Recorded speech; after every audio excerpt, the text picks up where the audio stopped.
Well, I hear the Kilpatricks have a quiver full -1. That's 4. And so I know my children. My son has 3 children, 2 years apart, and my daughter has 3 children.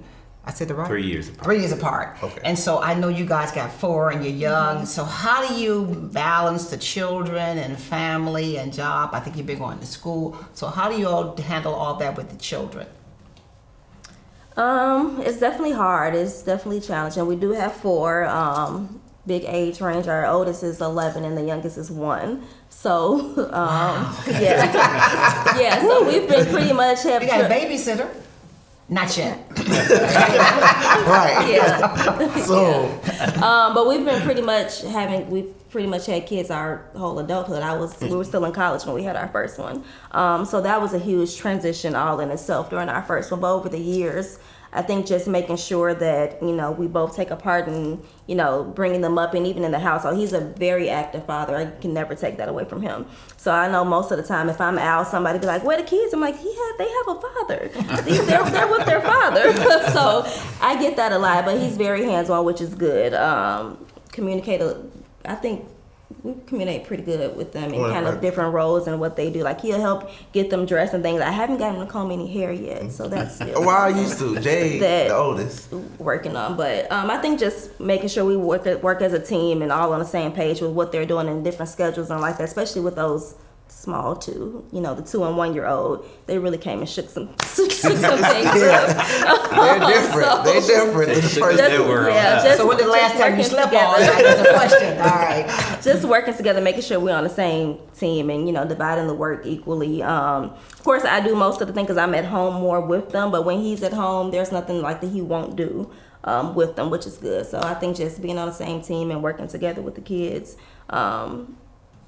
I would say she's the glue. Honestly, if her, like, the whole dynamic of bringing the family together, like, because even though I feel like I am a very active father, I feel like I could still do more when it comes to that role. But I know Ciara, like, pretty much holds that glue together. Like, I can say, like, right now, what's the schedule or something like that, because she'll tell me, but I might forget, but she knows, okay, she has gymnastics this day, she has dance this day, you need to pick up, drop off, things like that. Or, I'm like, okay, you talk to the teachers, how they doing in school, things like that. It's always a revert back to her, even though, I still have that connection and I'm still, present. I know that Ciara holds pretty much everything together. Like, I know if she wasn't there holding it together, then I know it'll crumble. Okay. Yeah, and he will tell me, I know, as far as affecting our relationship itself, he'll let me know, because I know a lot of times I'll be, I'm so focused on the kids and this and that, and I'm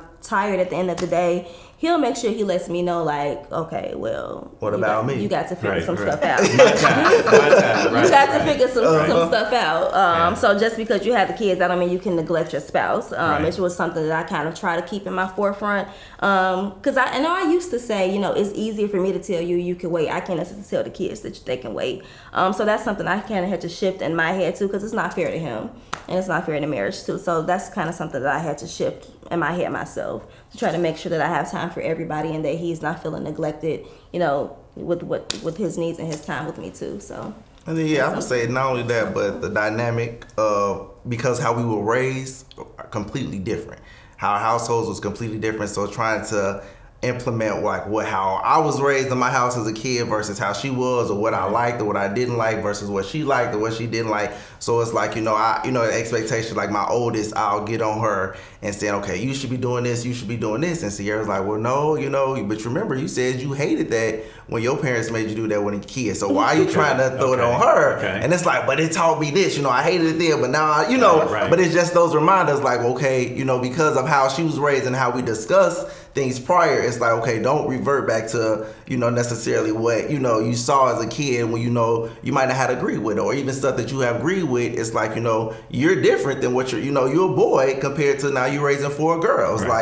Certain things, like my oldest right now, she's in that preteen. I'm like, you got an attitude with me when I just walk in the door. And it's like, Ciara, you better talk to her, And so, but it's like the whole dynamic, because she was a girl. So she went through those preteen years and she understands, so she have a lot more patience with it. Like, no, leave her alone. And I'm like, well, no, she's still my kid, and I feel like you should do this, that, and the other. Yeah. Well, I think that one important thing that you said is understanding each other's backgrounds, because where we came from, the parenting styles that we came from, that makes a big difference in terms of even just parenting styles in our own household. So I'm glad that you guys really brought that up, because even as couples are dating with one another, that's something they really need to delve into, is to find out more about each other's style.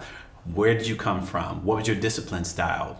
What do you like? What did your parents do? I think that's really important. So I really appreciate you guys sharing that honest feedback with us too. So thank you so much.